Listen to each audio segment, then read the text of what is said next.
محمد وآل محمد بلند صلوات.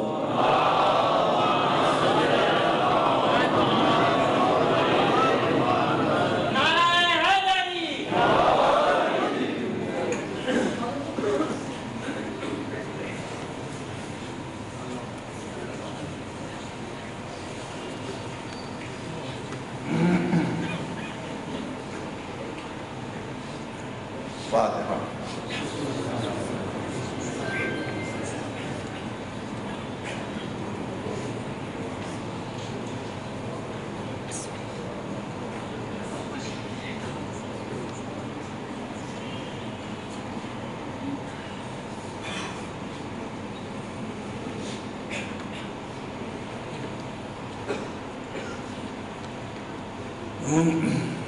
اعوذ باللہ السمیع العلیم من الشیطان اللعین الرجیم. بسم اللہ الرحمن الرحیم. الحمد للہ رب العالمین بارئ الخلائق اجمعین والصلاة والسلام علی سیدنا و نبینا و شفیعنا ابی القاسم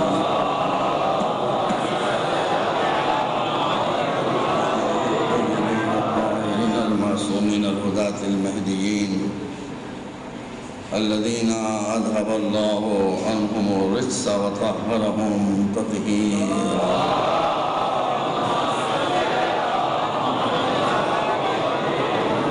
أما بعد فقال الله سبحانه وتبارك وتعالى وهو أصدق الصادقين إن الله اصطفى آدم ونوحا وآل إبراهيم وآل عمران على العالمين.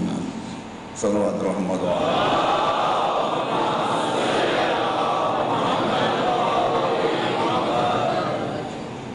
میں نے آپ سے وعدہ کیا تھا کہ آخری مجلس میں جو آپ کی فرمائشیں ہیں اس کی میں تکمیل کروں گا، لیکن میری مجبوریوں کو آپ جانتے ہیں کہ 1 گھنٹہ مجلس کا وقت ہوتا ہے اور بالکل بے ربط یعنی ایسے چیزوں کی فرمائش کی گئی ہے کہ جس کا آپس میں ایک رابطہ پیدا کرنا میرے لیے مشکل کام ہے، لیکن پھر بھی میں کوشش کروں گا کہ کسی کی دل شکنی نہ ہونے پائے. صلوات محمد.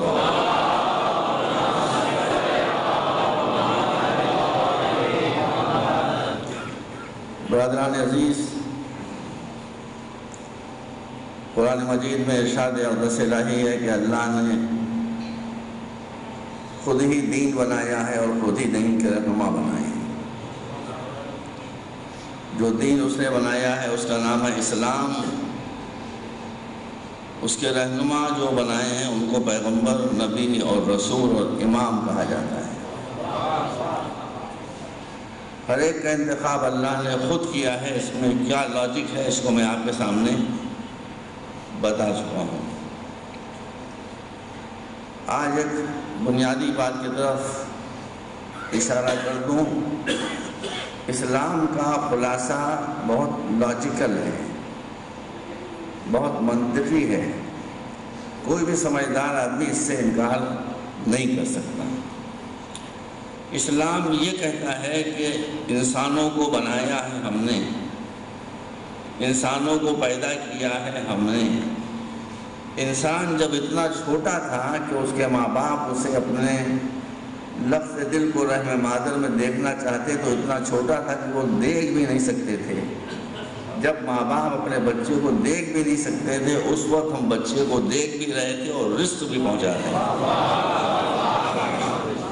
رحم مادر کے اندر جب مائکروسکوپ کے بغیر بچے کو نہیں دیکھا جا سکتا تھا ہم اس کو رزق پہنچا رہے تھے. اور اگر رزق نہ پہنچا رہے ہوتے تو اس میں گروتھ اور نمو کیسے ہوتا. پھر ماں کے پیٹ کے اندر ہم نے اپنی قدرت کاملہ یوں دکھائی کہ ہم نے اس کے منہ کو سیلڈ کر دیا. بچہ جب ماں کے پیٹ کے اندر ہوتا ہے تو منہ اور ناک سب سیلڈ ہوتی ہے اس کی. تو اللہ نے یہ دکھایا کہ تم کھانا کھاتے ہو منہ کے ذریعے، سانس لیتے ہو ناک کے ذریعے، لیکن ہم اگر چاہیں تو منہ تمہارا بند رہے گا مگر رزق کا دروازہ نہیں بند ہوگا. رزق تمہیں یہاں سے پہنچتا رہے گا. تم کو بغیر سانس کے ہم زندہ رکھیں گے. ماں کے پیٹ کے باہر آتے ہی اگر سانس نہ لوگے تو مر جاؤ گے. اور ماں کے پیٹ کے اندر بفرض اگر تم سانس لو گے تو مر جاؤ۔ تو زندگی اور موت سب ہمارے ہاتھ میں ہے۔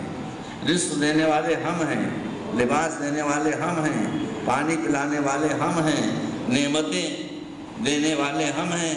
تو قانون بنانا بھی ہمارا اختیار ہے۔ ہم جو قانون بنائیں گے، ہماری بیک گراؤنڈ کو دیکھو، ہم نے مصیبتوں میں تم کو نہیں پھنسایا ہے، مصیبتوں سے نجات دی ہے، لہذا جو قانون ہم بنائیں گے وہ قانون بھی اس دنیا میں بھی تم کو مصیبتوں سے نجات دینے والا ہوگا، بشرطے کہ وہ ہاتھ بھی نجات دینے والے ہوں جو اس قانون کو نافذ کر رہے ہیں۔ سیدھی سی بات ہے، بالکل مجھے بہت ہی سمیٹ کر باتیں سننا ہے۔ تو سیدھی سی بات یہ ہے کہ اسلام کہتا ہے کہ صرف وہی سسٹم نافذ ہونا چاہیے ہے کہ جو ہم نے بنایا ہے۔ اسلام کی سیدھی سی لاجک یہ ہے کہ انسان پر انسان کی حکومت نہیں ہونا چاہیے، انسان پر خالق انسان کی حکومت ہونا چاہیے۔ جو خالق انسان کی حکومت ہے اسے اسلام کہا جاتا ہے۔ یہ ویلڈ ہے، یہ جائز ہے، یہ لاجیکل ہے۔ اس کے علاوہ جتنے بھی سسٹم انسان نے بنائے ہیں وہ سب انسانوں کے بنائے ہیں، چاہے وہ کمیونزم ہو، چاہے وہ سوشلزم ہو، چاہے وہ ڈیموکریسی ہو، چاہے وہ سیکولرزم ہو، یہ سب انسانوں کے بنائے ہوئے سسٹم ہیں انسانوں پر حکومت کرنے کے لیے۔ اسلام کی نظر میں یہ ویلڈ نہیں ہے۔ اسلام کی نظر میں ویلڈ بس وہی سسٹم ہے جس کا نام ہے اسلام، جس کا بنانے والا ہے اللہ، جس کے پہنچانے والے ہیں معصوم پیغمبر، معصوم انبیاء اور معصوم ائمہ۔ اس کے علاوہ کوئی دوسرا سسٹم، جمہوریت ڈیموکریسی اسلام میں ہے مگر اس کا ٹارگٹ بدلا ہوا ہے۔ ڈیموکریسی اسلام میں قانون بنانے کے لیے نہیں ہے،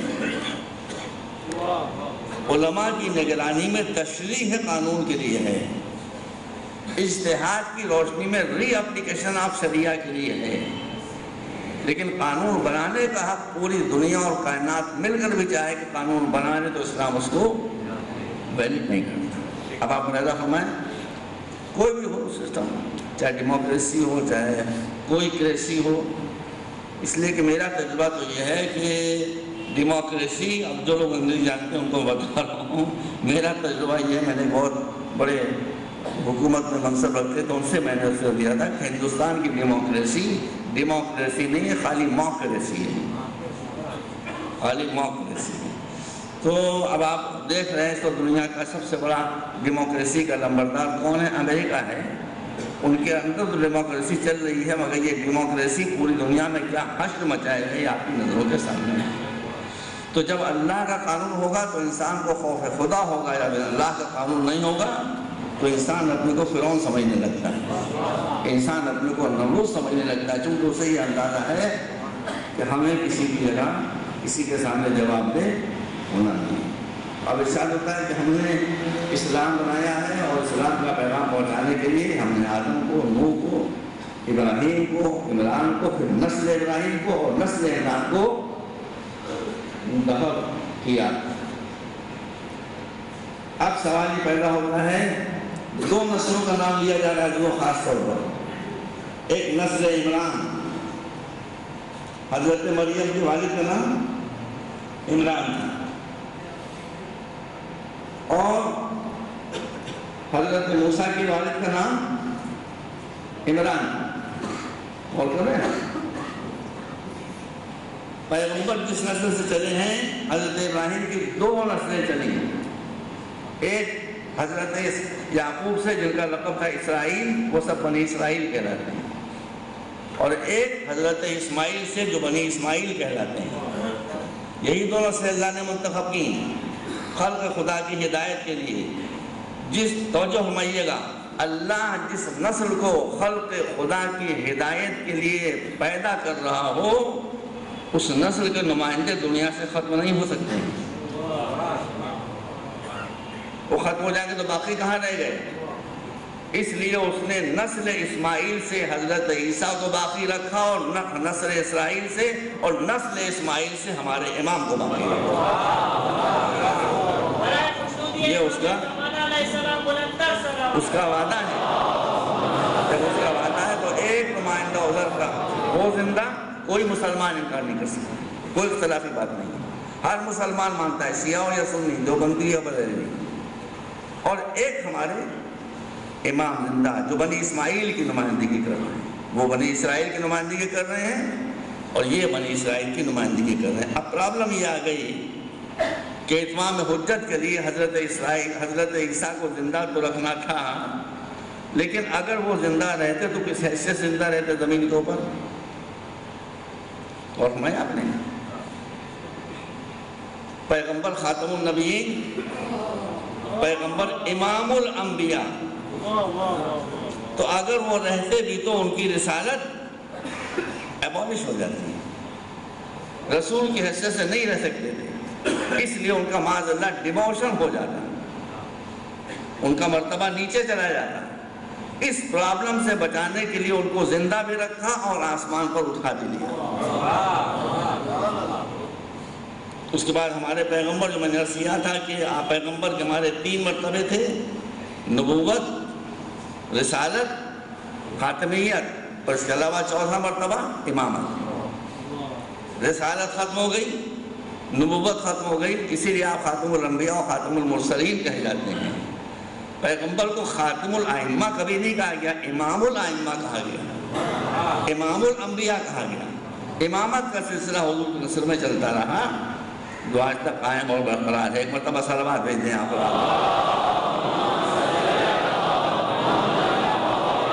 بس تو آج مجھے مطالب کو سمیٹ دینا ہے.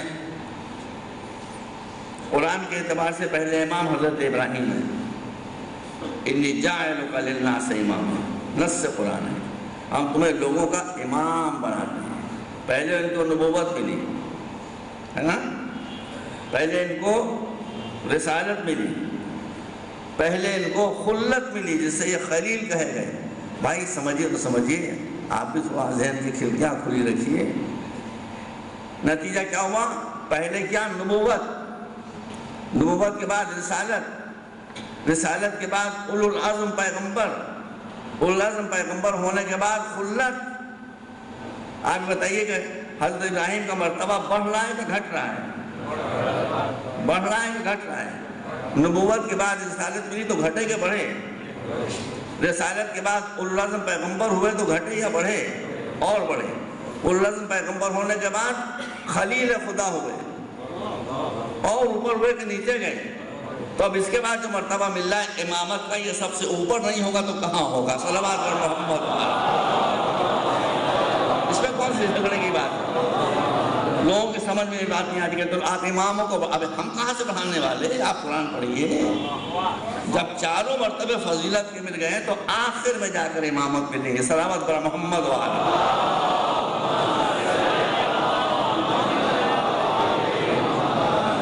اور پھر یہ امامت کا سلسلہ، حضور بھی امام الانبیاء، امام الرسل، اور آپ کی نیابت میں آج بھی ایک امام موجود ہے. غیبت کے معنی یہ نہیں ہے کہ وہ ہمیں نہیں دیکھ رہے ہیں. اللہ بھی تو غائب ہے، تو کیا ہم کو نہیں دیکھ رہا ہے؟ غیبت کے معنی یہ ہے کہ ہم صاحب غیبت کو نہیں دیکھ رہے ہیں، مگر صاحب غیبت ہم کو دیکھ رہے ہیں. یہ نہ سمجھیے کبھی کہ وہ آپ کو نہیں دیکھ رہے ہیں، وہ سب کو دیکھ رہے ہیں. کون کیا کر رہا ہے وہ یہ بھی دیکھ رہے ہیں، اللہ کے اذن سے، اللہ کی دی ہوئی طاقت سے. ہم جب ان کو پکارتے ہیں تو ہماری فریاد بھی سنتے ہیں. اب دیکھیے الگ الگ باتیں میں کیا کروں، پھنس گیا ہوں. ہم جب ان کو پکارتے ہیں تو ہماری فریاد کو سنتے ہیں. وہی نہیں، ہم جب یا علی کہتے ہیں تو مولا علی بھی سنتے ہیں. ہم جب یا حسین کہتے ہیں تو سرکار سید الشہداء بھی ہم گناہگاروں کی آوازوں کو سنتے ہیں. کسی امام کو ہم پکارتے ہیں وہ ہماری آواز کو سنتا ہے. شہید ہیں سب. اچھا، مشکل کی بات ہے. ہم جب حسین کا ماتم کرتے ہیں تو اقبال سہیل ایک یو پی کے شاعر تھے بہت بڑے، علامہ اقبال نہیں ہیں، ان کی بات ہی دوسری تھی. اقبال سہیل ایک شاعر تھے، ایک مخصوص مسلک کے. تو انہوں نے یہ شعر کہا جو بہت مشہور ہوا کہ روئیں وہ جو قائل ہوں ممات شہداء کے، روئے وہ جو قائل و ممات شہداء کے، ہم زندہ جاوید کا ماتم نہیں کرتے۔ جب ٹھیک ہے، نو پرابلم، یہیں پہ جمع رہی ہے۔ آپ نے کہا کہ وہ زندہ جاوید ہیں، آپ نے کہا نا، میں نے تو نہیں کہا ہم زندہ جاوید کا ماتم نہیں کرتے۔ ہم جب اس زندہ جاوید کو پکارتے ہیں تو آپ کہتے ہیں مردے کو کیوں پکار رہے ہیں؟ اب تو ایک چیز یا یہی کہہ لیجیے یا یہی کہہ لیجیے۔ ہم جب ماتم کریں تو آپ کہتے ہیں زندہ ہیں، اور جب پکاریں تو آپ کہیں گے مردہ ہیں۔ اس کے مطلب ہے کہ آپ کی عقل مردہ ہے۔ صلوات پر محمد۔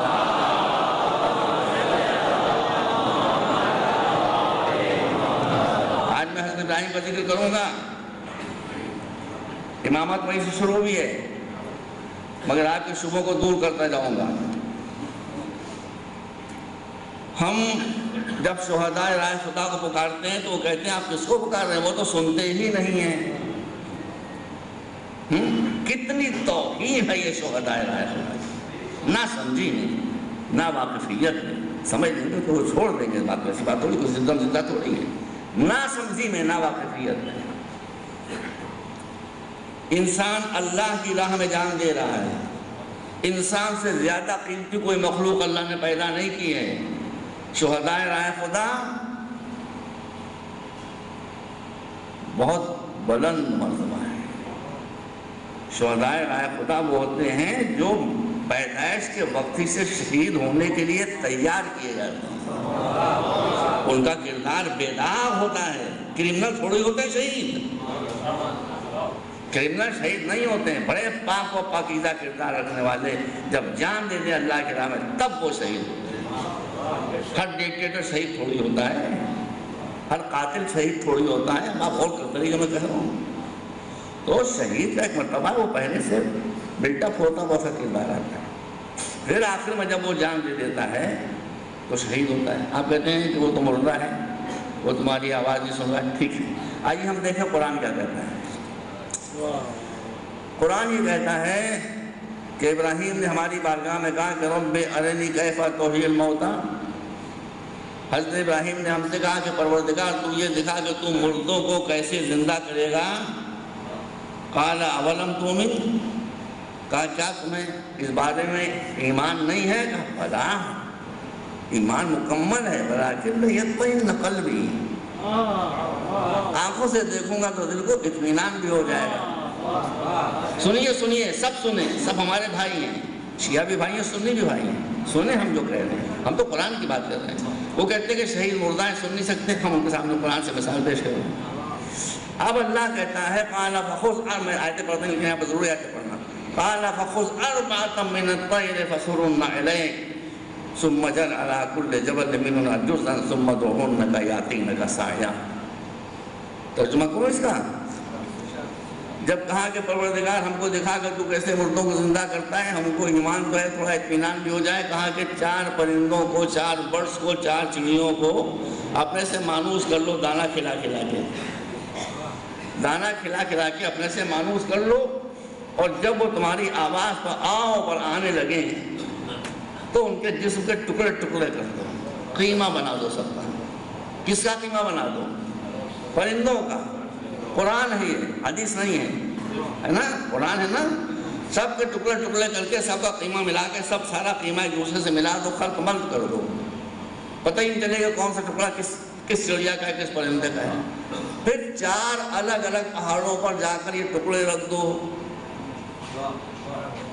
دور دور پہاڑوں پر جا کر الگ الگ یہ پرندوں کے قیمہ بنے ہوئے جو ٹکڑے ہیں یہ رکھ دو۔ ثم ادعوہن، اس کے بعد ان کو پکارو، تو نہ صرف یہ کہ وہ تمہاری آواز سنیں گے بلکہ دوڑتے ہوئے تمہارے پاس آ بھی جائیں گے۔ صلوات محمد۔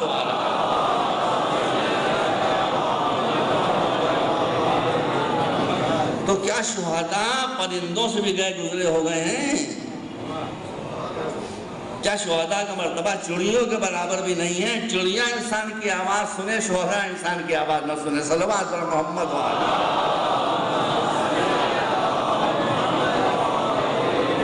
ہے نا یہ واقعہ قرآن میں؟ چڑیوں نے آواز سنی کہ نہیں سنی؟ دوڑتے ہوئے آ گئے کہ نہیں آ گئے؟ مردہ تھے مگر دوڑتے ہوئے آ گئے۔ تو جو زندہ ہو اس کو ہم پکاریں، وہ کون کیسے اگر آ جائے ہماری مدد کے لیے، تو اس میں حیرت کی کون سی بات ہے؟ صلوات پر محمد و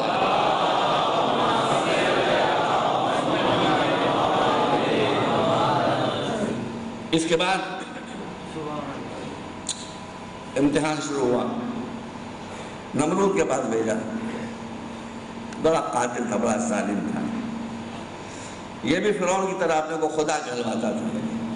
انسانوں میں جب کوئی خدا بنے گا تو ظالم ضرور ہوگا، انسانوں میں جب کوئی خدا بنے گا تو ظالم ضرور ہوگا۔ وہ خدا ہے واحد، وہ ہے کہ جس کی توحید کے بعد دوسری صفت عدالت ہے۔ ظالم ضرور ہوگا، بدماش ضرور ہوگا، کرمنل ضرور ہوگا۔ آپ ابراہیم گئے، اس کو سمجھایا بجھایا، اس نے کہا تمہارا رب کیا کرتا ہے؟ کہا ربی الذی یحیی و یمیت، میرا پروردگار زندگی اور موت کا مالک ہے۔ یہ کون سی بات ہے؟ میں خود زندگی اور موت کا مالک ہوں۔ دو آدمیوں کو بلوایا، ایک مجرم تھا، ایک بیداب تھا، اس نے کوئی جرم کیا ہی نہیں تھا۔ جو مجرم تھا قاتل، اس کی لکھا کے لیٹرنگ کو اس کو جانے دو، چھوڑ دو اس کو۔ جو بے خطا تھا اسے قتل کرا دیا۔ کہا دیکھو زندگی و موت میرے اختیار میں ہے کہ نہیں، جسے زندہ رہنا تھا اسے میں نے ختم کروا دیا، جسے مرنا تھا اسے میں نے چھڑوا دیا۔ دیکھ لیا آپ نے؟ یہ بھی ایک نمرودیت کا تقاضا ہوتا ہے کہ قاتل گھومتے رہتے ہیں، بے خطا مرتے رہتے ہیں۔ سمجھیے یہاں کے ماحول میں قاتل گھومتے رہتے ہیں، بے خطا، ان کا خون بیچاروں کا بہتا رہتا ہے۔ یہ جہاں ظلم کی حکومت ہوگی وہاں یہ مصیبت آئے گی، اور جہاں اللہ کا نظام عدل قائم کر رہا ہوگا وہاں یہ نہیں ہوگا۔ اب حضرت ابراہیم نے الجھے نہیں اس سے، ایک دوسری بات کہہ دی، کہا فَإِنَّ اللَّهَ يَأْتِي بِالشَّمْسِ مِنَ الْمَشْرِقِ فَأْتِ بِهَا مِنَ الْمَغْرِبِ۔ اب اس میں تو سے کیا الجھے؟ تو کہا کہ میرا اللہ وہ ہے جو روزانہ سورج کو مشرق سے نکالتا ہے، تو اگر اللہ ہے تو مغرب سے نکال دے۔ فَبُهِتَ الَّذِي كَفَرَ، موعود ہوئی۔ آپ کیا کریں؟ کوئی جواب نہ دے سکتے۔ تو اللہ نے یہ دکھا دیا، اللہ تو ہزاروں برس بعد جواب دیتا ہے نا۔ تو اس کے نمائندے نے کہہ دیا کہ جو اللہ ہے وہ اس بات پر بھی قادر تک قدرت رکھتا ہے کہ سورج کو مغرب سے نکال دے۔ یہی تو نتیجہ نکلا اس کا۔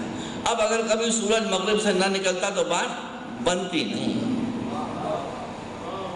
اس لیے جب مولا علی کی عصر کے نماز کا تقاضا ہوا تو سورج نے مغرب سے نکال کر قول ابراہیم کی لاج رکھ لی۔ صلوات پر محمد۔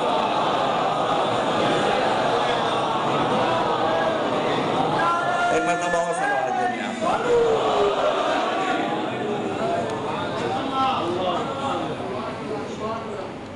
وہ زمانے میں نمرود تو خدا تھا، مگر اس سے ساتھ سلبوت پرستی کا بھی زور تھا، اور حضرت ابراہیم کے چچا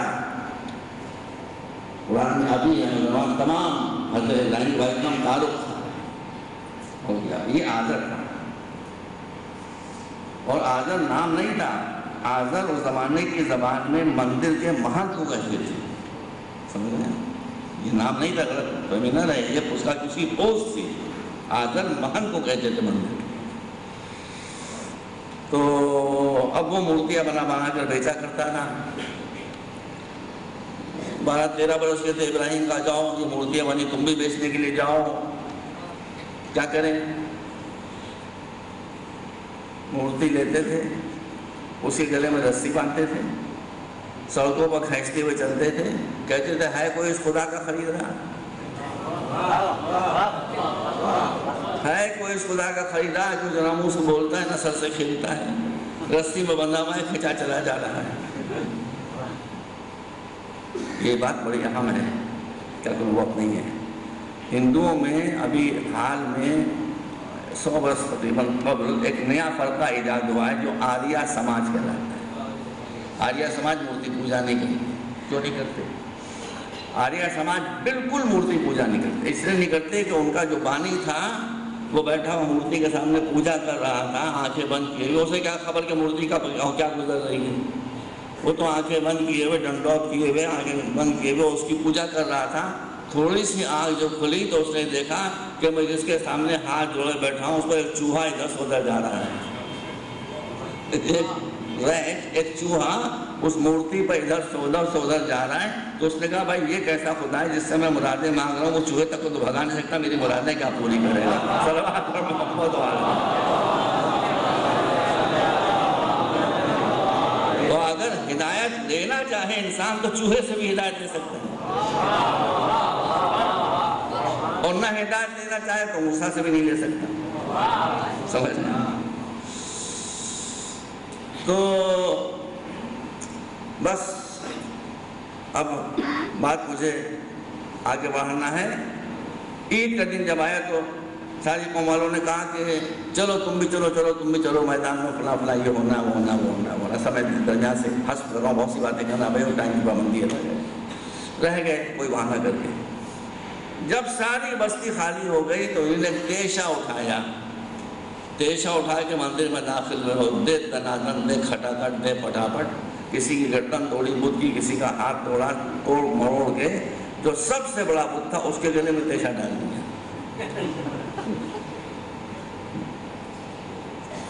قرآن کہتا ہے جب حضرت ابراہیم داخل ہوئے دیکھا ان بتوں کے سامنے، مورتیوں کے سامنے لڈو رکھے ہیں، پیڑے رکھے ہیں، برفی جو زمانے میں مٹھائیاں ہوتی ہوں گی وہ سب رکھی ہوئی ہیں. تو وہاں سے کہا اللہ تاکلون، یہ سب آپ کے سامنے مٹھائیاں رکھی، نوش فرمائیے، کھائیے. وہ کہاں سے نوش کریں؟ ما لکم لا تنطقون، اچھا تو بتائیے کہ آپ یہ مٹھائی کیوں نہیں کھا رہے ہیں؟ چپ کر بیٹھے، بدھ تو چپ رہتے ہیں. اس کے بعد ان سب کی شامت آئی.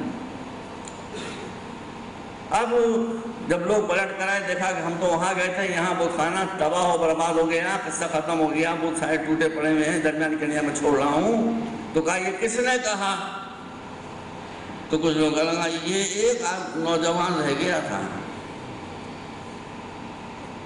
فتح یقال له ابراہیم، وہ ایک ہی جوان رہ گیا تھا، پوری بستی تو خالی ہو گئی تھی، جس کا نام ہے ابراہیم. کوئی تھا ہی نہیں تو کون تولے، پکڑے گئے بیچارے. بس توجہ ہمائیے گا، آپ جب مشکلیں پڑتے ہیں تو یا اللہ کہتے ہیں، اللہ کی مدد کے لیے پکارتے ہیں.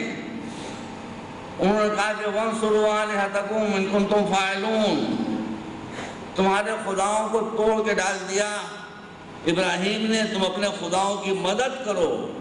تو خدا تو خود محتاج ہو گئے بیچارے، خدا تم محتاج ہو گئے، کیسے مدد کرو؟ حَرِّقُوهُ وَانصُرُوا آلِهَتَكُمْ، جلا دو ابراہیم کو. توجہ رکھیے گا بس یہاں سے، ابراہیم کو جلا دو. ایک آدمی کو جلانے کے لیے تھوڑا سا بھوسا کافی ہے، تھوڑی سی لکڑیاں کافی ہیں، مگر مہینوں تاریخ مہیا ہو گئی. اتنے مہینے کے بعد ابراہیم کو آگ میں ڈالا جائے گا. لوگ منتیں مان رہے ہیں کہ ہمارا یہ کام ہو گیا تو ایک گٹھا لکڑیوں کو لا کے اس میں ڈال دیں گے. پہاڑ بن گیا لکڑیوں کا، پھر اس میں آگ لگی. جو ظالم ہوتے ہیں وہ بیوقوف بھی ہوتے ہیں،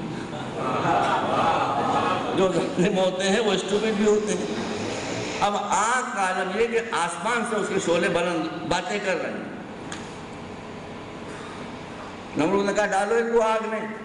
کہا ڈالیں کیسے، یہ خود سے تو جائیں گے نہیں.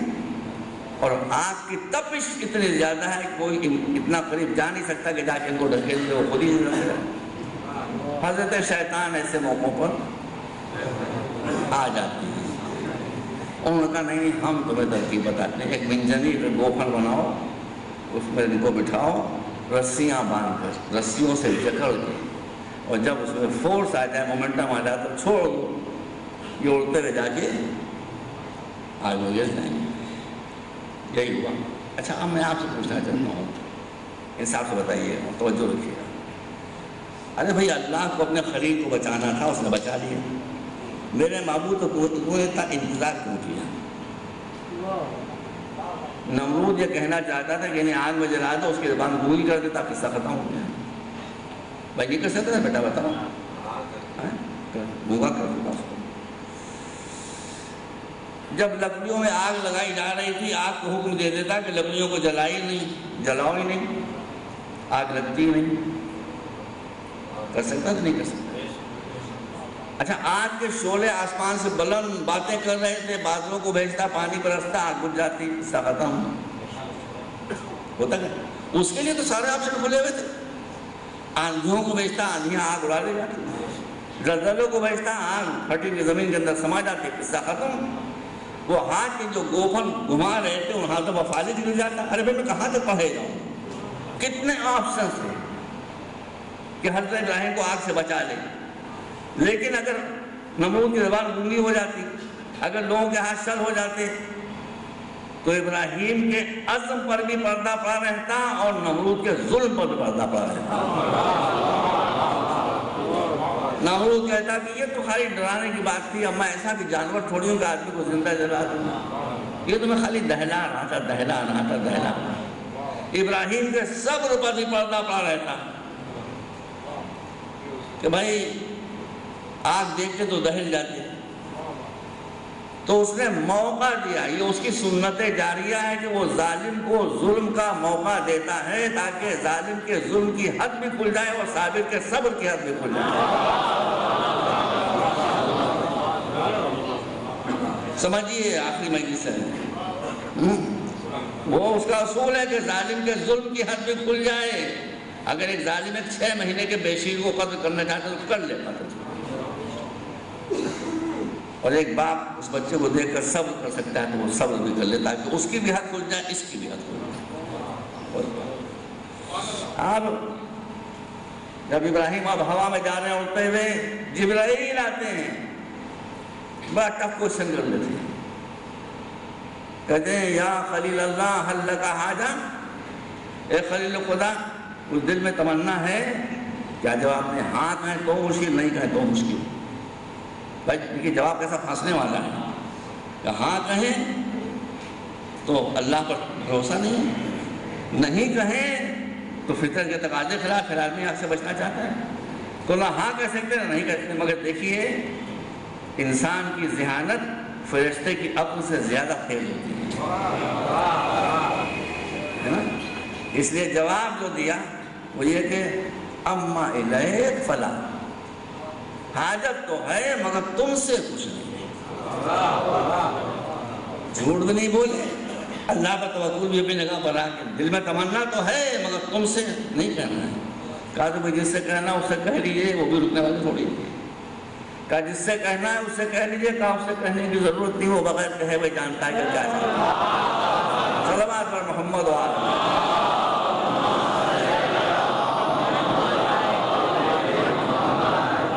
آپ ابراہیم کپڑے پہنے ہوئے ہیں مگر رسیوں میں جکڑے ہوئے ہیں. کپڑے خود پہنے ہیں, رسیاں دوسروں نے باندھی ہیں. کپڑے خود پہنے ہیں, رسی تھوڑی خود نے باندھی ہے, رسیاں دوسروں نے باندھی ہیں. جب آگ میں پہنچ گئے تو ارشاد الہی و قرآن مجید میں یا نارو کونی بردم و سلامن علی ابراہیم. بیٹا غور کرو, انگریزی پڑھی ہے تم نے, فزکس پڑھی ہے, پڑھی ہوگی. اے آگ ٹھنڈی ہو جا